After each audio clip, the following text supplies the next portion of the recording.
Ito po, makinig po tayong lahat sa sasabihin ko. Ito po para sa mga matatanda at sa mga papunta pa lang po sa pagtanda.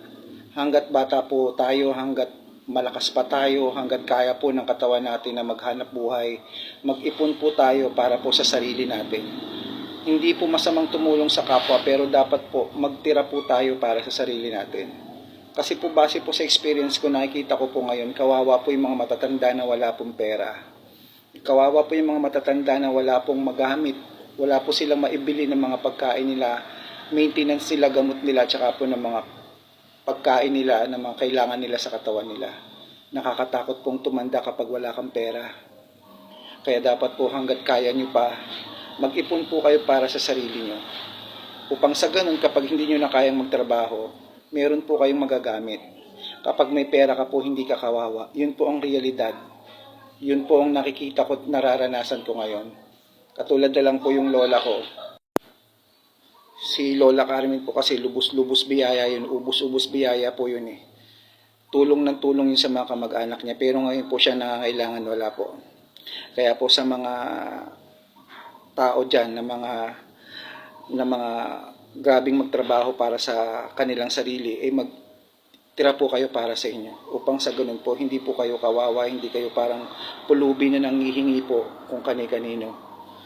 Yun po ang dapat na matutunan po ng mga matatanda na nagtatrabaho pa sa ngayon, na kaya pang magtrabaho. Isipin po natin ang sarili natin, hindi naman siguro masama na magtabi tayo para sa atin. Marami po kasi dyan, nakikita ko at alam ko na hindi na pinaghahandaan ng bukas, na hindi na pinaghahandaan yung maaring mangyari sa kanya. Ang alam po kasi nila na yung mga taong tinutulungan nila, pagdating ng araw, aarugain sila. Inaasahan nila na pagtanda nila, maaasahan nila yung mga taong tinulungan nila. Pero sa kasamaang palad po, mali po yung nangyayari. Iba na po talaga ang ugali ng mga kabataan ngayon, ng mga tao ngayon. Masakit man isipin, masakit man tanggapin. Kapag may pera ka, kailangan ka nila, mabango ka sa kanila. Pag may pera ka, kilala ka nila. Pero pag wala ka nang maibigay, basura ka na sa kanila. Hindi ka na nila kailangan. Maswerte nga kung madalo ka pa nila eh. Maswerte nga kung maalala ka nila eh. Maswerte ka kung maambunan ka nila kahit na isang pagkain, isang gamot.